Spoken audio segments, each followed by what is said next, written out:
मराठीच्या विषयामध्ये त्याच्यात तुम्ही तिसरी भाषा लादताय, त्रिभाषा सूत्र. कुठलं त्रिभाषा सूत्र आणलं?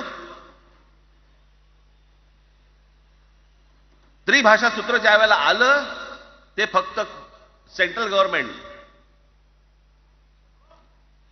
आणि राज्य सरकार, केंद्र सरकार आणि राज्य सरकार यांच्यामधल्या दुव्यासाठी म्हणून हे त्रिभाषा सूत्र फक्त आणलं. आज कोर्टातही नाही, तुम्ही हायकोर्टात जा, सुप्रीम कोर्टात जा, इंग्रजीमध्ये सगळ्या गोष्टी होतात. कुठे आहे त्रिभाषा सूत्र?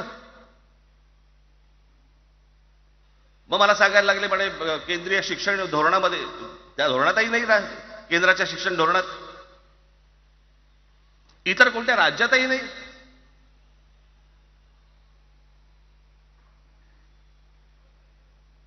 महाराष्ट्रात प्रयोग करून पाहिला तरी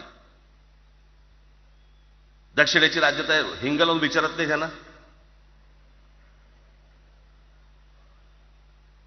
पण महाराष्ट्र ज्या वेळेला पेटून उठतो त्यावेळेला काय घडतं आणि काय होतं हे आज राज्यकर्त्यांना समजलं असेल. त्याशिवाय का माघार घेतली?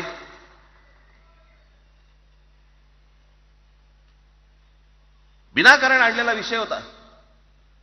मी त्याशी त्या भोसेनं सांगितलं, म्हटलं मला सांगा, उत्तर प्रदेश, बिहार, राजस्थान, मध्य प्रदेश कोणती तिसरी भाषा आणणार आहे?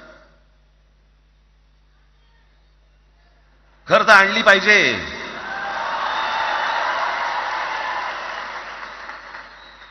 एक गंमत बघा, हिंदी भाषिक राज्य आहेत ती आर्थिकदृष्ट्या मागास, आणि हिंदी न बोलणारी जी राज्य आहेत ती आर्थिकदृष्ट्या प्रगत, आणि वर आम्ही हिंदी शिकायचं. यांना हिंदीतून राज्य नाही सांभाळता आली, यांना राज्यांचा विकास नाही करता आला. जी हिंदी बोलत नाहीत त्या राज्यांमध्ये, हिंदी बोलत असलेल्या राज्यांमधनं नोकरी धंद्यासाठी लोक इकडे येत आहेत आणि हे म्हणतात हिंदी शिका. कोणासाठी शिकायचं? 5वी नंतर काय हिंदी चित्रपट सृष्टीमध्ये जाणार आहेत पोरगा? कोणासाठी शिकायचं? हिंदी भाषेबद्दल मला वाईट नाही वाटत. भाषा कोणतीही श्रेष्ठच असते, उत्तमच असते. मग ती मराठी असेल, गुजराती असेल, तामिळ असेल, पंजाबी असेल, बंगाली असेल, हिंदी असेल, अजून कुठचीही असेल. एक भाषा उभी करायला खूप प्रचंड तपश्चर्या लागते, खूप लोकांची मेहनत असते. एक लिपी उभी करायला खूप प्रचंड ताकद लागते.